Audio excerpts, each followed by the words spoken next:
Assalamu alaikum, dear students. We are reading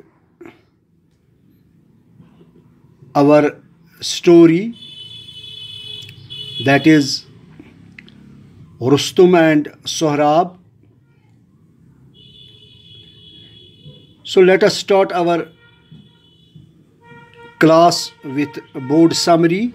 You know, you are in class 8th, subject English, and our topic is Rustum and Sohrab, and our subtopic is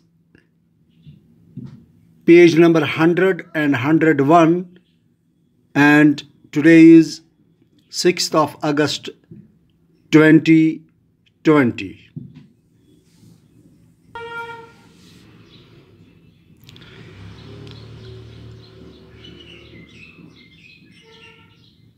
To maintain this class, my son Muhammad Bazid is assisting me in making video, and now let us start this class. In due course, a son was born to Tanima. Tanima knew that when the boy grew up, Rustum would be eager to have him follow in his footsteps. In due course means if you say that something will happen or takes place in due course,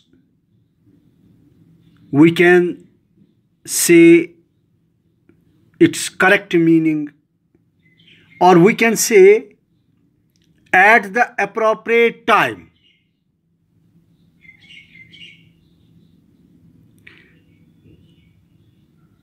इस दौरान तनीमा के यहाँ एक बेटा पैदा हुआ.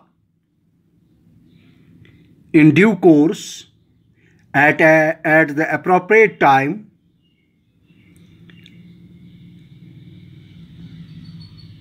a son was born. एक बेटा पैदा हुआ तो तनीमा से तनीमा knew, तनीमा जानती थी that when, कि जब the boy grew up, जब मेरा बेटा grew up करेगा, to progress from childhood towards adulthood.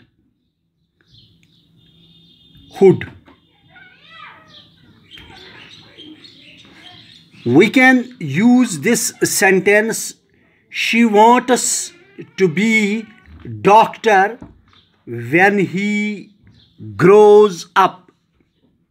She wants to be doctor when she or when he grows up.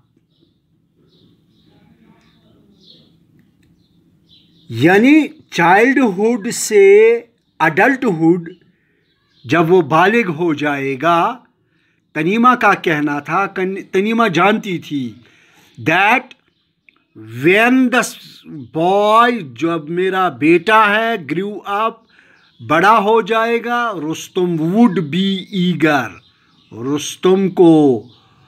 Rustam बेताब होगा, रुस्तुम शौकीन होगा, to have him follow in his footsteps.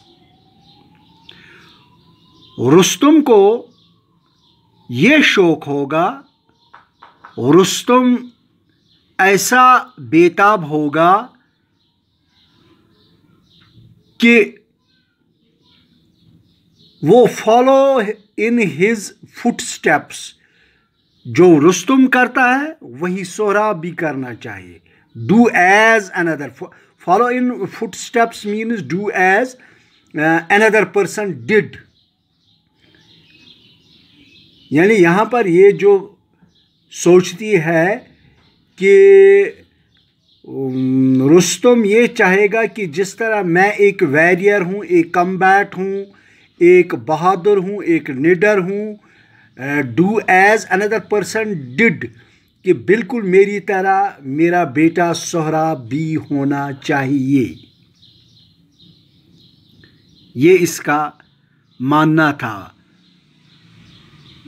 Would be eager, Rustam would be eager to have him follow in his footsteps,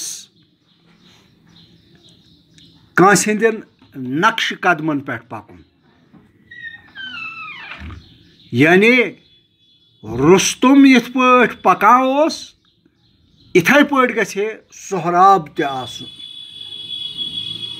footsteps, follow in his footsteps, do as another person did, do as Sohrab did, do as Rustum did. Unless she hid from Rustum the fact their child was a boy,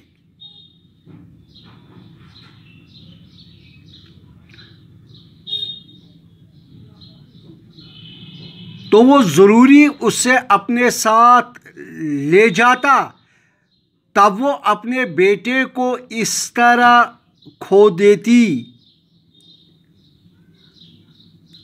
तो तनीमा ये चाहती थी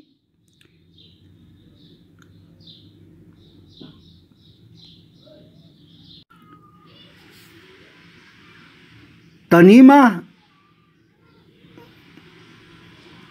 अगर वो रुस्तुम से ये बात नहीं छुपाती कि उनका बच्चा एक लड़का था, तो वो ज़रूरी उससे अपने साथ ले जाता।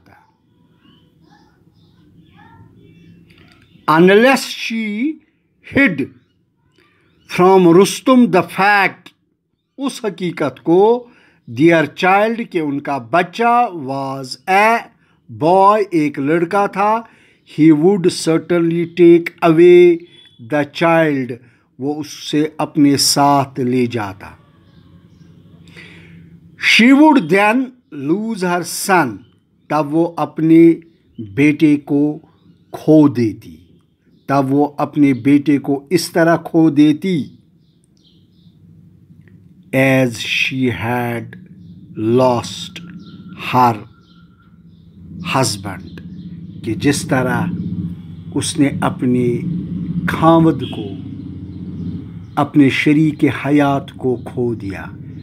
यानी रुस्तुम को जब बुलावा आया काइकोस की तरफ से कि आप फ़ौरन वापस सल्तनत में आ जाएं, तो वहाँ तनीमा ने अपने हस्बैंड को खो दिया।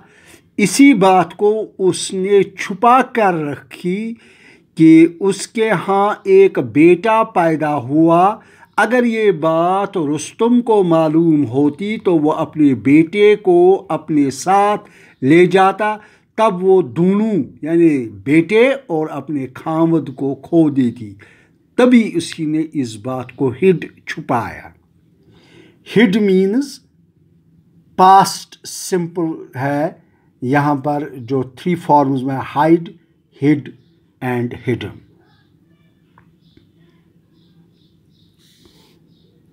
सो तनीमा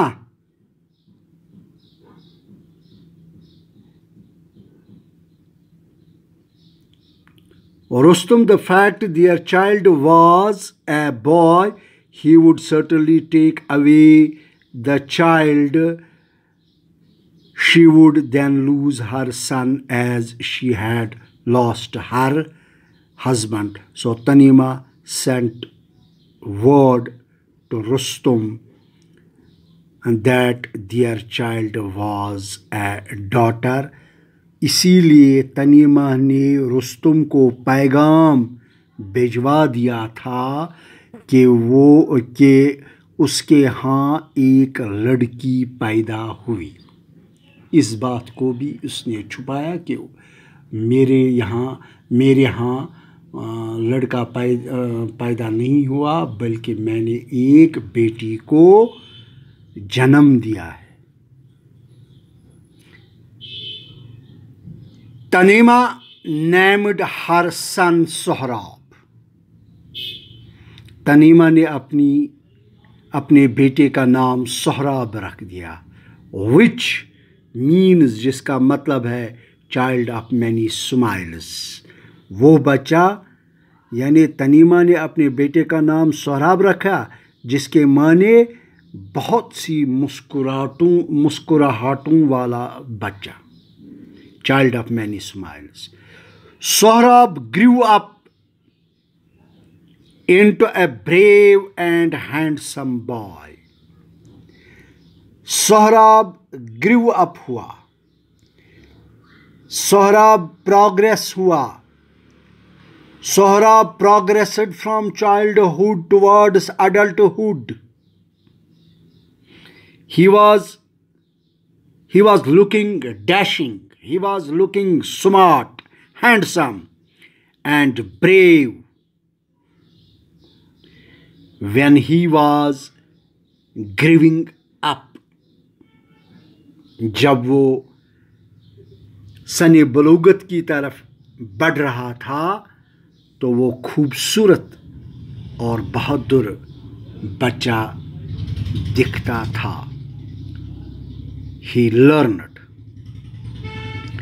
उसने सीखे, to use the sword, तलवारबाजी, and shield, और अपने आप को बचाना, and became skilled, और माहिर बन गया, and became skilled, माहिर बन गया, in the arts of war, जो जंग के फन थे, जिसमें जंग के सोहराब तो एक बहादुर और खूबसूरत नौजवान के रूप में तो जवान हुआ, उसने तलवार और ढाल का, शील्ड का इस्तेमाल करना सीखा। फिर उसने क्या किया, skilled,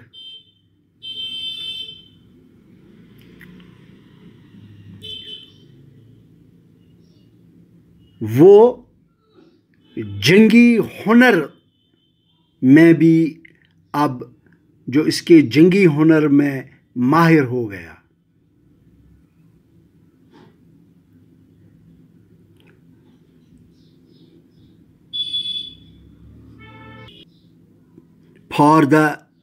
For miles around there was no one who could compete with him in feats of swordmanship.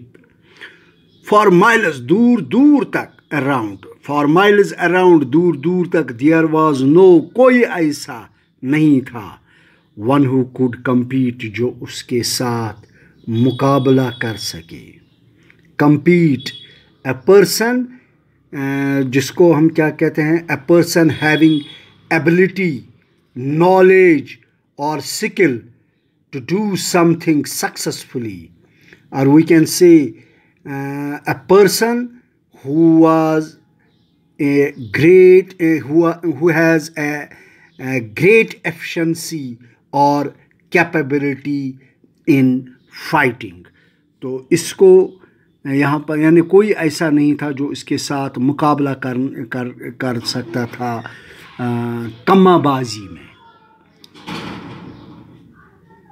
तलवारबाजी में, कोई ऐसा नहीं था। मीलों दूर तक कोई ऐसा न था जो तलवारबाजी में उसका मुकाबला कर सकता।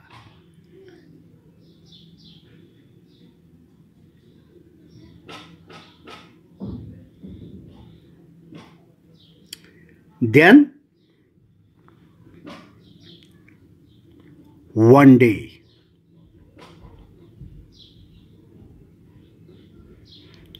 there came to that country a young warrior who had fought in distant lands. एक दिन उस मुल्क में एक नौजवान जंगजू आया। वॉरियर्स, मैं आपको बताऊं कि वॉरियर क्या होता है। वॉरियर अ ब्रेव और एक्सपीरियंस्ड सोल्जर और फाइटर। तो इसमें योगा में भी एक वॉरियर होता है, the warrior pose. The warrior pose, the warrior pose means any of number of standing pose, any of number of standing pose in yoga, in which legs are held apart and arms are stretched, and arms are stretched. I really love the warrior pose. I really love the warrior pose. तो warrior आ गया, एक जंगजू आ गया, एक fighter आ गया। Who had fought, जिसने लड़े थे। Who had fought, जो दूर दराज मुल्कों में से लड़ चुका था। एक दिन उस मुल्क में एक नौजवान जंगजू आया। He challenged Sohrab to single combat. तो उसने ये चैलेंज किया सोहराब को। उसने सोहराब को ललकारा कि वो 1-to-1 में मेरे साथ एक लड़ाई करे, एक कम्बैट करे, एक फाइट करे। He challenged Sohrab to single combat. तो सोहराब क्या? Sohrab readily agreed. सोहराब ने तस्लीम किया उस चैलेंज को, टू फाइट, कि वो लड़ाई करे विथ हिम, उसके साथ। As they were getting ready, जो ही वो तैयार हो गए लड़ने के लिए, जो ही दोनों as they were getting ready for the combat, for the fight, as they were ready to fight, as they were ready to combat, जो ही वो तैयार हो गए लड़ने के लिए, the young soldier said to Sohrab. उस यंग सोल्जर ने सोहराब से कहा कि बिफोर वी फाइट, इससे पहले कि हम आपस में लड़ पड़े, टेल मी, मुझे बताओ, योर पेरेंटेज, अपनी ख़ानदानी अता पता मुझे बताओ, या अपने बाप का नाम मुझे बताओ, या अपने ख़ानदानी अता पता बताओ। I do not fight in single combat with any one, मैं किसी के साथ नहीं लड़ता हूँ। आई डू नॉट फाइट, मैं किसी के साथ नहीं लड़ता हूँ। इन सिंगल, अकेले के मुकाबले में, अकेले के कम्बैट, लड़ाई में, विथ एनी वन, किसी भी के साथ, who is of low birth, जिसकी उम्र मुझसे कम हो, तो मैं उनसे लड़ना नहीं चाहता हूँ। तो यहाँ पर the man who had gathered around looked at Sohrab, जो इस लड़ाई को देखने के लिए लोग जमा थे, उन्होंने सोहराब की तरफ देखा।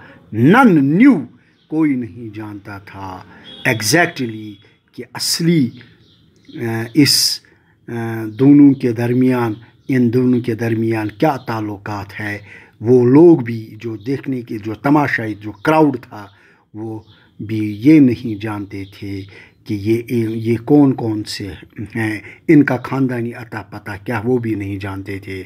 हु सोहराब्स फादर वाज, यानी कि सोहराब का बाप ये कौन है। तो इस कम्बैट यहाँ हमने पढ़ा है, तो कम्बैट को हम कहेंगे फ़ाइट, कम्बैट को हम कहेंगे अकेले अकेले का मुकाबला, सिंगल फाइट, या मुबाज़रा करना, इसको भी हम इसको हिंदी में हम कहते हैं युद्ध या संघर्ष। तो इस कम्बैट फाइट को हम इतने जो उर्दू और हिंदी मानी है उनको भी आपने इस वीडियो के ज़रिए सुना। तो बच्चों, मुझे उम्मीद है कि इस वीडियो को आप देखेंगे और अच्छी तरह से उन वर्ड्स को भी लिखेंगे जिनको मैंने इंग्लिश ट्रांसलेशन किया। तो इसी के साथ मैं यहाँ पर इस क्लास को कंक्लूड करना चाहता हूँ। Thank you. अस्सलाम वालेकुम।